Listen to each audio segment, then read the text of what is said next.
situated in our city. So yes, it has one. I'll show it to you in a second. We're not going to discuss it at depth, but we did take a more a modern best practice approach to that. So instead of saying residential uses go here, commercial uses go here, and industrial uses go here, we use this place type framework, which really kind of communicates that we as humans know less about our communities than we think we might have known in the past. They're dynamic, they change, it's a fabric, right? So that's kind of the overall goal of a place type scenario for your guys' future land use map. So this map is included in the plan. It separates different places of the city into these different place types that you guys will hopefully have, use when you're making decisions about what types of activities are done in different parts of the city. So included in each of these place types, we have provided kind of a narrative description of what it is that we're looking to encourage in these place types. We've looked at what types, give very concrete examples of the types of land uses that are compatible there. We've taken your existing zoning districts and applied them to the place types where we think that they're compatible. And then there's a number of images in there that really communicate the types of places that we're trying to encourage in the city. So for quality of life, we looked at three categories. We looked at the character and aesthetics of the city, we looked at parks and open space, and we looked at access. So access is the term we use for transportation, most often defined as the movement of goods and services. We use access because we're primarily concerned about people in the community are accessing goods and services that they need. So I'm not going to go into the details of this map, but in terms of identified various sections, various corridors, and areas that gateway improvements are recommended. For open space, you can read or to learn about our methodology to developing this map. Essentially, what's on this map is where we have priority areas, potential gaps in our parks and recreation system. And then lastly, the access map is really we're not going through and looking at specific segments of sidewalk we need to build or really specific segments of streets we need to build. But we're really focused on, again, where are those priority areas, when projects come up, are set forth, how do we need to be thinking about the way people move through there, or if we're doing routine maintenance to a street, are there other considerations that we need to have more so than just how well that surface feels as we're driving or walking or riding a bike down it. So lastly, the last section of the plan is the implementation plan. I think there's somewhere between, I think it's 76, but to hedge my bets, I'm going to say between 70 and 80 strategies that we've specifically identified as part of this plan. So again, you'll have a value statement, a goal, and then a number of actions or strategies to achieve that value. So for each of these strategies, we've included a description of the strategy, obviously, the type of strategy that it is. Is this a priority, or what is the priority from a timing perspective and the level of investment that we would anticipate? Our goal is to balance these strategies over 10 years, so we didn't want to front load you with a bunch of immediate actions. We wanted to pay attention to level of investment, so you didn't have all heavy investment strategies all at the same time. So again, these are going to ebb and flow, and this is where your staff and where you all as policymakers are going to make adaptations over those 10 years. So before I turn it over to questions, the last thing I'll say is comprehensive plans are definitely much more than just figuring out what gets built where. So how you guys use this plan going forward, these are, when you guys are talking about, priorities or doing your annual budget, you're considering new policies, something as operational as staffing decisions, what kind of expertise do we have? What do we need to supplement it with? When we're doing utility and street maintenance planning, looking for grants to apply for, so how we're doing public safety and community events, all of those decisions that you guys get elected to make should always find their way some way back to the comprehensive plan. So it's more than just decisions about how property should be used. It should hopefully, again, provide you that roadmap going forward to have a good plan that ultimately leads to good governance. So with that, I'm happy to stand for any questions that you guys have.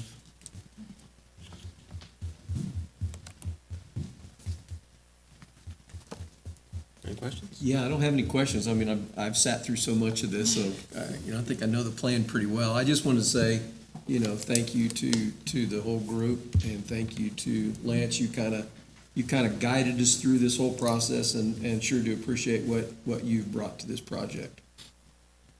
Well, I appreciate that. It was definitely, these plans are only as good as the people on the opposite side of the table of me, and you guys had a good group. No, thank you very much. Keely? I'll just add, we of course want our residents to understand why this plan is here and to help them understand that they very much created it. So if this passes tonight, we'll be sending out communications about it, not just when it's approved, but also throughout time. We want people to understand where we're at in the process. We want to be able to keep ourselves as staff accountable and really make that transparent to the community. So we'll continue to reference this very often. We did a lot of work, and I want to make sure we put it to good use. So with that, our recommendation, staff request would be for approval of ordinance number 4637 to adopt the Launch Liberal 2035 comprehensive plan. Well, I'll make that motion that we approve ordinance number 4637 and adopt the Launch Liberal 2035 comprehensive plan. I second. I have a motion by Commissioner Parsons and a second by Vice Mayor Landry. Any further discussion? Any discussion from the public? Seeing none, all in favor? All opposed? 5-0. Motion passes. Thank you guys for all the work you put into it. Thank you, Lance. Moving on to item number 8, ordinance number 4638, amending Chapter 2, Section 2-204 of the Code of Ordinances. Good evening, Mayor, Vice Mayor, City Commissioners. The Little Police Department and the Animal Control Section is requesting a revision of the ordinance 2-204. The purpose of this request is to accommodate the necessity of the veterinarian clinics to go take care of large animals, and the educational purpose of the Liberal High School to, on a temporary basis, have large animals within the city limits for, because right now they can't legally. So that's why we'd like to have this amended.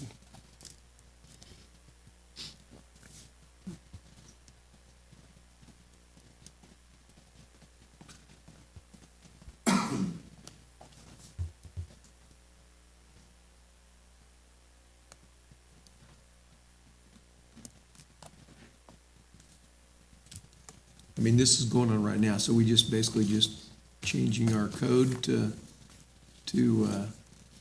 reflect reality.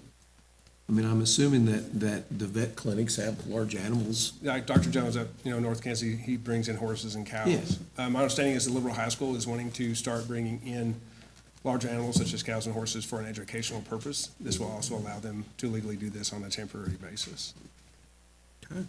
Yeah, I don't have any problems with that. Yeah, no. I make a motion to amend ordinance 2-204 as submitted. Second.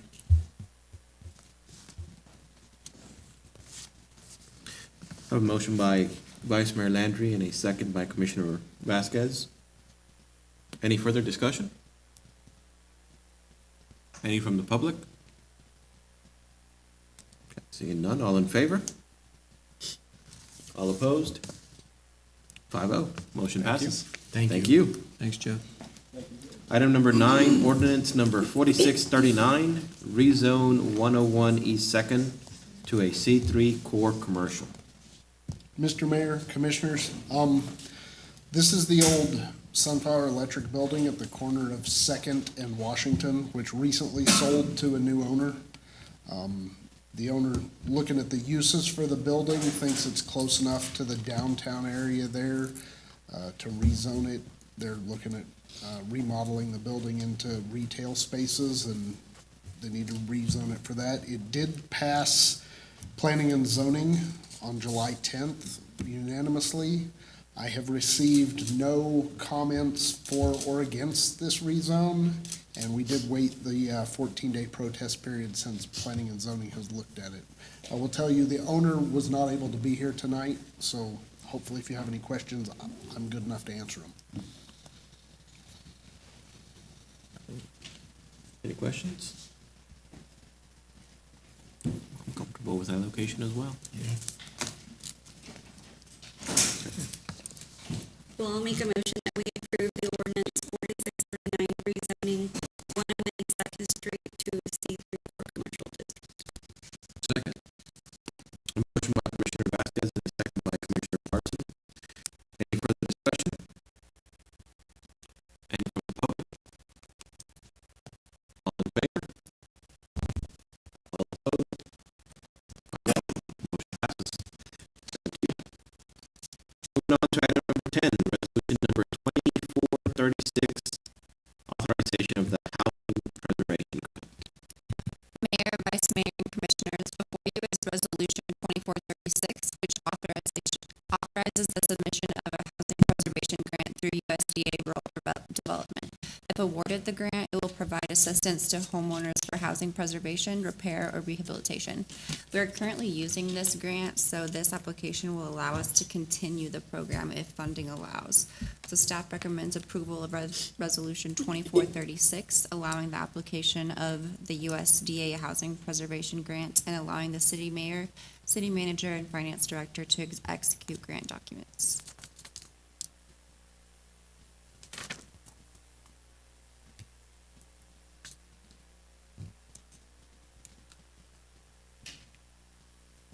Well, I'll make a motion, we approve resolution number 2436, allowing the application of the USDA Housing Preservation Grant and allowing the mayor, city manager, and finance director to execute grant documents. Second. A motion by Commissioner Vasquez and a second by Commissioner Warren. Any further discussion? Any from the public? Seeing none, all in favor? All opposed? 5-0. Motion passes. Moving on to item number 11, Placer AI renewal amendment. Mayor, Vice Mayor, and Commissioners, Placer AI is a location analytics tool that uses cell phone data patterns to be able to anonymize that information and then send out informational reports that can be used in a lot of different ways. This is a lot of big data aggregated together to really give us an idea of visitor and consumer patterns. With it, we are able to do so much in economic development. Businesses are able to take a look at their numbers and be able to inform their marketing strategies. It allows us to see public infrastructure usage and roadways and other utilities. Provides data that we can use and have used for grant applications to support our cause. And beyond that, also allows us to take a look at potential performance and forecasting for different business types in our area. So really takes a good look at our visitation, even for public events and major events, to see how those were received. So there's a great amount of data that we get from this. This is a tool that's used jointly between City Hall and the Seward County Development Corporation. The agreement is through Seward County Development Corporation, but it is something that the city has paid for. Back in 2003, we entered into a 24-month agreement. This would be an amendment to that original agreement to extend us another 12 months at a price point that is up slightly at $17,850,000, or $850, sorry. Just a slight increase there. And I don't know, Eli's here, if we want to put him on the spot and ask him any questions about how his office uses it, but my office, as well as tourism, uses this pretty extensively, and it gives us really valuable information you really can't get anywhere else. So.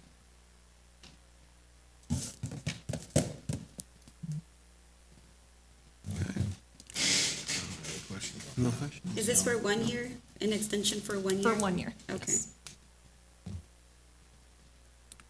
Which likely means we'll have another price increase potentially next year. Potentially. That's always a possibility. The first 4 months of it, it was 17,000. So it's a slight increase from 2 years ago when the agreement was first signed. So not astronomical when you look at when it was first signed, but. So like when we have festivals, will those track how many people came in for certain specific events? Yes, we can see the amount of time they were there, the most frequent times that they're there during the week. It really does give us a lot of good information. It does give us some demographic information. Again, that's not an exact science, but we can get an idea of what's the median income of the average person that, visits this certain business on this certain day between the hours of these times.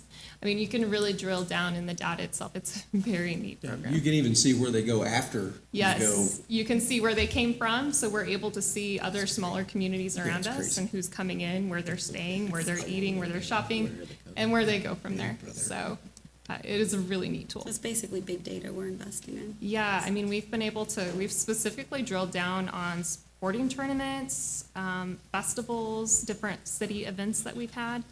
There's usually a 3 or 4 week lag period by the time the data all gets filtered through, but it really has given us really great information. So, I'll make a motion that we approve the Placer AI amendment to the order form executed through the Seward County Development Corporation, with the city of Liberal paying the annual licensing fee of $17,850 through the economic development portion of the 1 cent sales tax. I second. I have a motion by Commissioner Vasquez and a second by Vice Mayor Landry. Any further discussion? Any from the public? Seeing none, all in favor? All opposed? 5-0, motion passes. Moving on to item number 12, new heaters for the Air Museum's hangar.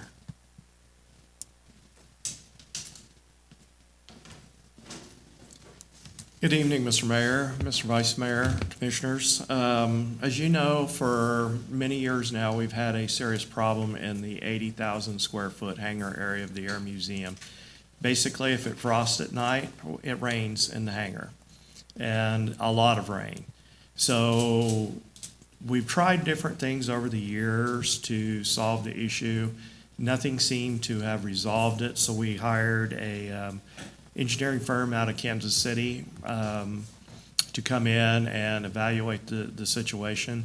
Their primary determination was that the 25 infrared heaters that heat the hangar area are putting a tremendous amount of water vapor into the building because they are unvented.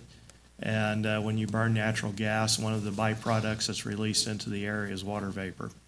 And the other one is carbon monoxide, which escapes the building because it's rather drafty back there. So their recommendation, first recommendation, was to discontinue the use of those heaters and replace them with 9, I'm going to call them forced air type heaters that would hang from the ceiling. They look a lot like a window air conditioning unit, a large one, except these would be fully vented and the water vapor would go out the flue gas pipe. And most of those heaters would go, actually 8 of those heaters would go where there are existing infrared heaters right now. And another one would be moved to an area of a corner of the building, which would be the northeast corner, that literally has no heat at this present time. So having said that, that's the first step in resolving the issue. That probably will resolve most, if not all, of the issue, according to all the various experts that we consulted with. There will also have to be some repairs done to ceiling insulation. The existing insulation on the ceiling is original to the building, and we'll have to do some patching there. That would be step number 2. Well, actually, step 1 and 2 would have to be done. We can do the ceiling repairs, the minor ceiling repairs out of our existing building maintenance budget. But to purchase the new heaters and have them installed, we went out and we received 3 issue, and all three of those came highly recommended to me by various experts, shall we say, that I consulted with.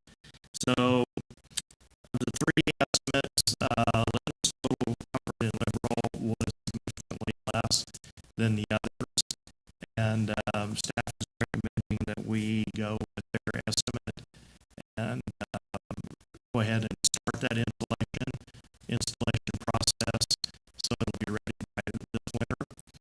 And we will know by next spring if this resolved our issue completely, or at least to a very manageable level.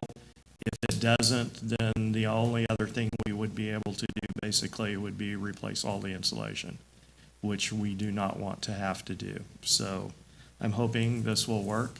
I believe it will be a significant improvement. And you said that for the roof repair, for the insulation stuff, you already have that in your budget? We For have those enough left in cover our that. existing maintenance budget to do the minimal repair work for the insulation. Okay. I had also obtained a couple of estimates for what it would take to repair or replace all the insulation. Okay. And those came in at around $500,000. Ooh. So I'm very hopeful that this will resolve that issue. Got it. Well, this is significantly less than what we were kind of squinting our eyes and peering into the future. at, Yeah, for sure. so originally it was thought to be a roof leaking issue, and those estimates came in over $1 million, Yeah. basically. 32,000 sounds like a pretty good So deal. that turned out not to be the problem. Yeah.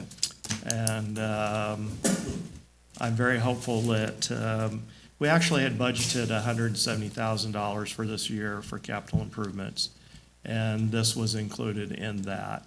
And this would be significantly less than what was discussed last year at the budget hearings of $200,000 a year until everything was replaced. So, Oh, definitely happy with that. Yeah. And I'm glad you took the time to do that research, because I could already imagine we put a new roof on and it would still continue to rain because of the type of heating we were still and using. the logistics of moving the stuff we would have to move outside with our weather would be a true nightmare.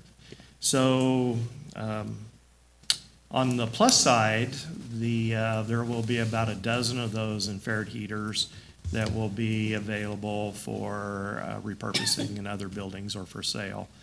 Now, there will still be some of these old infrared heaters in the building, since they're already plumbed and electricity's been run to them. We will basically shut those off, disconnect them. But if we ever have a failure with these, or if we have a super cold snap, it would be very simple to turn the gas back on to those heaters and use them for a very short period of time. Because we definitely don't want our fire sprinkler system to freeze. It is a wet system. Okay. Well, I'll make a motion, we approve the purchase replacement heaters for the Mid-America Air Museum from Lynn's Total Comfort Liberal for an amount not to exceed $32,000. Purchase will be funded through the museum's operating budget. Second. I have a motion by Commissioner Parson and a second by Commissioner Vasquez. Any further discussion? Any from the public? Okay, all in favor? All opposed? I will be abstaining, as one of the bidders is a family member. Motion passes 4-0 with one abstention. Now we're gonna talk about those sprinkler systems. Item number Yes. 13, Air Museum Fire Sprinkler System Maintenance. So the fire sprinkler system is still original to the construction of the building. We've had our fire sprinkler system inspections, and it came out with several deficiencies, primarily sprinkler heads that have gotten some kind of paint on them, which supposedly makes them inoperable or not fire code or approved. We also have a few that are corroded. There's some valves that need replacing. So McDaniel's Company out of Wichita is the one who does the fire sprinkler inspection every year. They also have provided us with an estimate for repairing all of those, or remediating all of those issues. I'm always a little leery about whoever does the inspection doing the remediation. So we also requested estimates from 2 other companies and to remediate those issues, and you can see in your packet what those came out to. So we did budget $10,000 as capital, in our capital fund for this year for the sprinkler maintenance. So my recommendation is go ahead and use McDaniel because it was the lowest bid. However, if you want to choose one of the others, I'm comfortable with all 3 of these. So that was gonna be my question is, I mean, I don't know, I've never used them, but CF Services Supply, they're local? Yes. Are they capable of doing this work? I've been told they are. Well, I mean, it's less than 10% higher. I don't know what our policy says about that, but, you know, for $800, I think we could use a local company rather than, 1, someone from Wichita, and 2, the inspector. I think that's, I agree with you. I think it's a good policy that you don't use the inspector to do the remediation.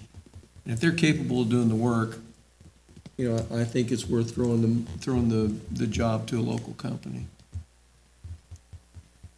I don't know what everybody else's thoughts are.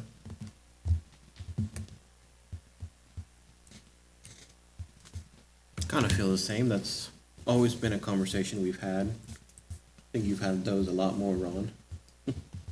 Yeah, it's not a large amount, but everything you can spend in town is probably better. They And say it- it won't get spent 10 times.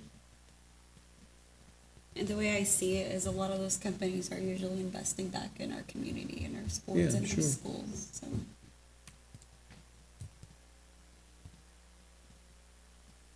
Is there any concern from staff with using the local company? We use prior. Yeah, I'll just let you, I mean, just so there's full disclosure on this, so CF is a local company, owned by local, but the business is actually run out of Hayes, so it's a partnership out of Hayes, so they are local, but it's part of another company out of Hayes. If that matters, it shouldn't, but. Prior or CF? Okay. And regarding this subject matter, it's 5%. 5%? But We'd have to waive you it. can still wait. We'd have to waive it? You guys can still.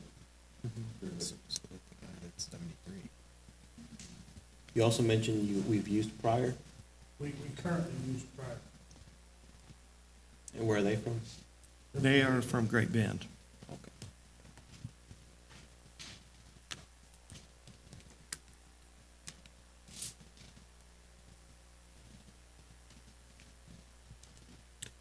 I'll invite any motion. Yeah, I'll make a motion that we waive the purchase policy and give the bid to CF Service and Supply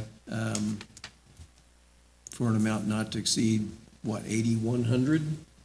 They put 10,000.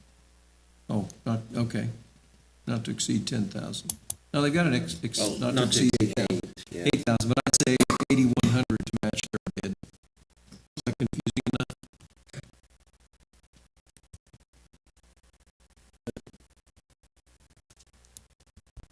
Motion by Commissioner Parsons and a second by Commissioner Warren. Any further discussion? Any from the public? Seeing none, all in favor? All opposed? 5-0. Motion passes. Thank you very much. Thank you. Moving on to item number 14, common consumption area permit holder. Mayor, Vice Mayor, Commissioners, we have one housekeeping issue that we need to tend to regarding to the common consumption area. If you remember, on July 8th, the City Commission voted 4-1 in favor of establishing the common consumption area in downtown Liberal. We have been working very diligently to get this rolled out in order to meet that August 15th deadline. We ran into one snag That's regarding the permit holder situation. So in order to finalize all of those plans, we need the commission to make one decision. I have it detailed in your packets, the liability breakdown of the permit holder versus the licensee, and I will read it verbatim so that we all understand. CCA permit holders are liable for complying with terms and conditions of the ordinance resolution and all violations occurring within the boundaries of the CCA, but not violations involving the sale and consumption of alcoholic liquor and CMB that occur on the premises of participating licensees. The licensees participating in the CCA are liable for all violations involving the sales and consumption of alcoholic liquor and CMB on the licensee's premises. We've done some research. This is not uncommon for cities our size or larger. This is the standard for them to be the permit holders in Topeka, Overland Park, Emporia, Manhattan, some of these types of cities, but we have to make this decision in order to move forward with the CCA. We have had meetings with several of the downtown businesses. We have discussed it with Lynn over his concerns and how he looks at the legality of it. And so we need the commission to make a decision on the permit holder. And I'll go on record and saying I was the one that said that I really didn't want the city to be in a position to be the permit holder just because of potential liability issues. The issue becomes, it's gotta be designated to somebody or some entity that then has to review and approve subsequent licenses before those are then sent to the state. And then speaking with some of the city staff, it's kind of like, well, who's better situated than the city itself to hold that authority over people that are going to apply and be part of this process. So it makes sense. I'm not a huge fan of it, but I don't know of any other entity that would be better suited for the city. And that was kind of making sense to the city staff. Okay.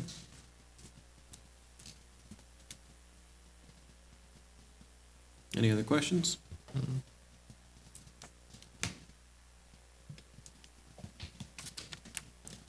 Well, I'll make a motion that we allow the city of Liberal to apply as the common consumption area permit holder. There's a $100 annual fee for this permit, which will be taken from the 1 cent sales tax fund for economic development. I second. I have a motion by Commissioner Vasquez and a second by Vice Mayor Landry. Any further discussion? Any from the public? I'm gonna add a comment for discussion. Once this goes through, the city's gonna have to come up with a process of which the city then approves individuals who then apply for the license. And as we all know, this is kind of a learning curve. We have some growing pains here, because we've never done this in the city before.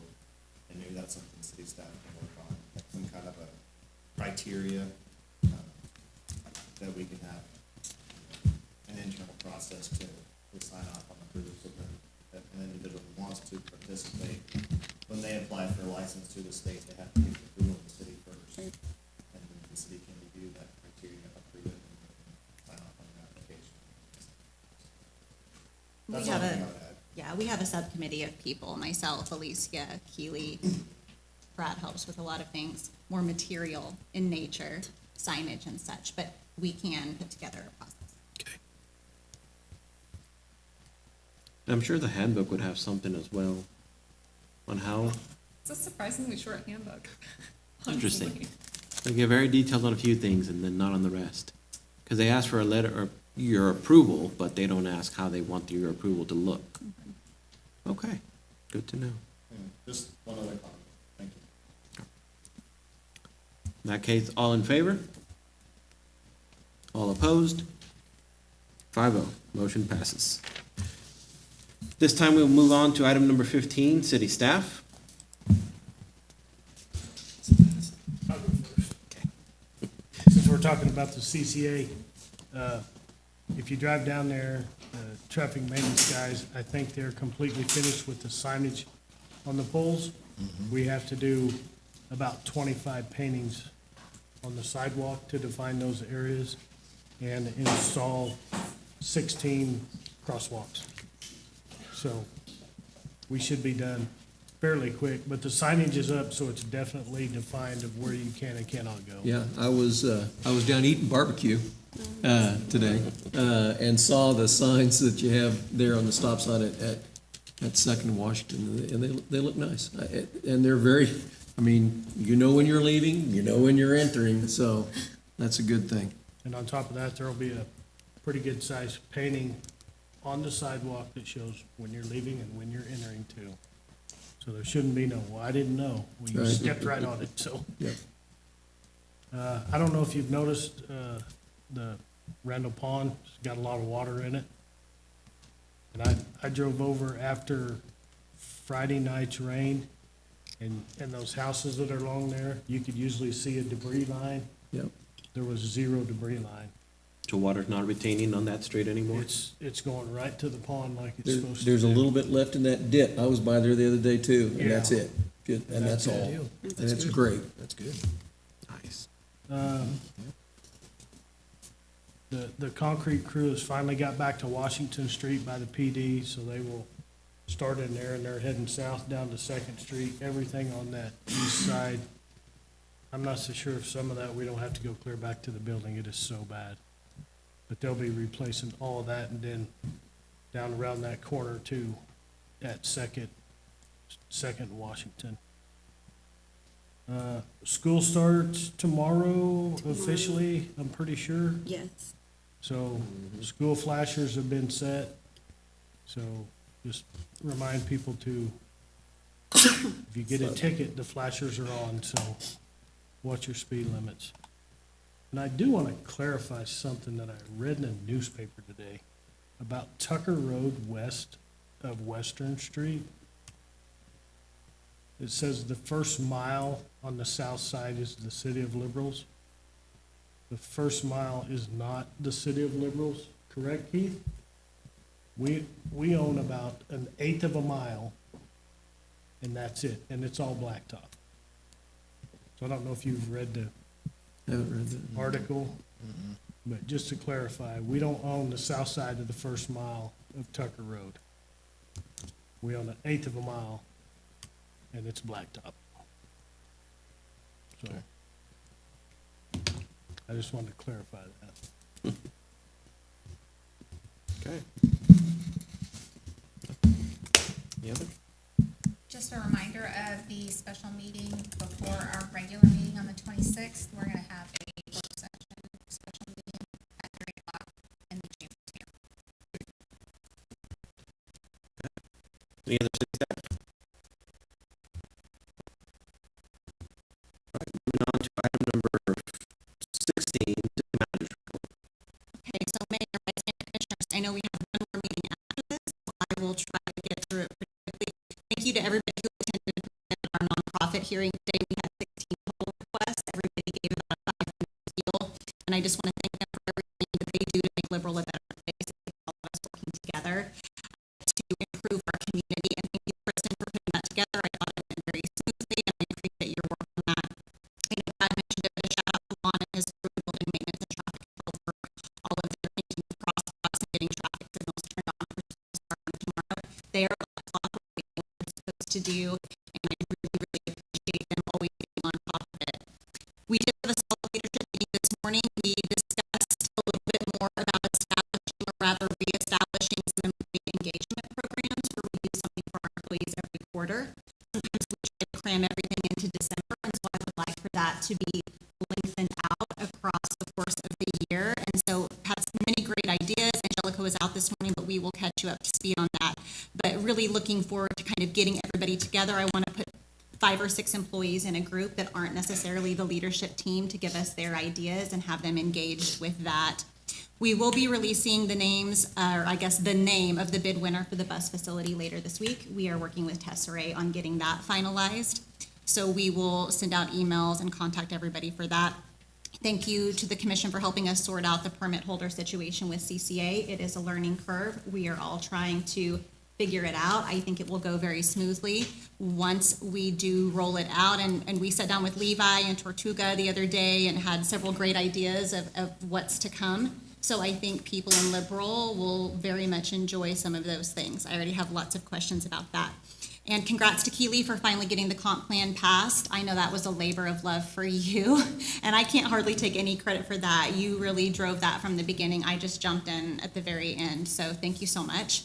I hope it will set us on a great path for the future, and we're not going to put it on a shelf. We are going to use it all the time in the decisions that we make. And congratulations to Chris Vermillion from the golf course for all of his work and receiving his award tonight. He's very much deserves that, and I just heard the other day the golf course is all but recovered from that winter kill and all of those issues, and I think he's worked for us since high school, maybe. He's very loyal, and I appreciate that so very much. Not a better person to win that for the first time, and that is all that I have.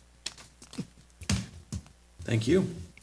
Moving on to item number 17, items from commissioners. Who wants to start? I'll start. Okay.